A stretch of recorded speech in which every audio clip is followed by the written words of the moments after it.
બોટાદ જિલ્લાના રાણપુર તાલુકામાં સાધુ સમાજની સમાધિની જગ્યાની ફાળવણી કરવામાં આવી। બોટાદ જિલ્લાના રાણપુર શહેરમાં વૈષ્ણવ સાધુ સમાજના સ્મશાનના હેતુ માટે ફાળવવામાં આવેલ જમીન શ્રી એચ.વી. ચૌધરી, નાયબ કલેક્ટર સાહેબ શ્રી, મામલતદાર સાહેબ તેમજ સરપંચ શ્રી રાણપુર ગ્રામ્ય પંચાયત ગોસુભા પરમાર તેમજ અન્ય વૈષ્ણવ સાધુ સમાજ હરિરામ બાપુ ધારપીપળા, જગદીશભાઈ કિનારા, ભરત દેસાણી અણિયાળી તેમજ પાર્થ દેસાણી તેમજ અન્ય વૈષ્ણવ સાધુ સમાજ હાજર રહ્યા।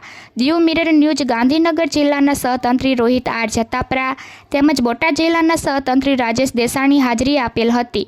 પ્રતિનિધિ Rohit R Jatapara, cameraman Kalubhai Dabhi, Diu mirror news.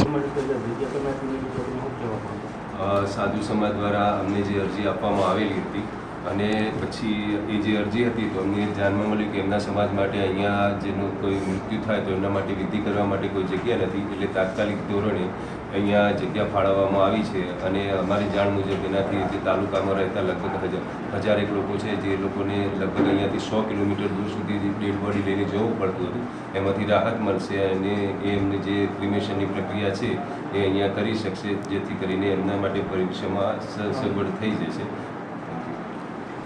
यहाँ रामपुर में कई समाधि स्थान तो अमरे अँ गामड़े अँ कोई एवं बनी गयो, कोई ऑफ थी गयो तेने रात्रे अँ राखवी, सवार में एना गाम लई जावी, गाम पहुँचवी तो अँ माणसों ने उपाधि रहे ज्यां सुधी डेड बॉडी हो ત્યાં સુધી પછી ત્યાં લઈ જાય તો એ લોકોને ઉપાધિ થાય।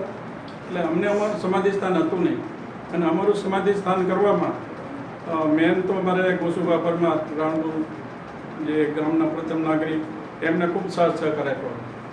બીજો સાથ સહકાર અમને તાલુકા પંચાયતમાંથી આપ્યો અને ત્રીજો મામલતદાર સાહેબે આપ્યો અને બીજો જે ચૌધરી સાહેબે જે કામ કર્યું એ અમારા માટે ખૂબ અગત્યની વાત છે। છેવાડાના માનવી સુધી જે પહોંચવાની વાત છે એ ચરિતાર્થ ચૌધરી સાહેબે કર્યું એ બદલ એમનો હું ખૂબ ખૂબ આભાર। ભારત માતા કી જય। હાય, હું છું ક્રુઝિન સિંઘાનિયા। આપની આસપાસના સત્ય સમાચાર જાણવા માટે જોતા રહો દીવ મિરર ન્યૂઝ અને હા, લાઈક અને સબસ્ક્રાઇબ કરવાનું ભૂલતા નહીં। Thank you.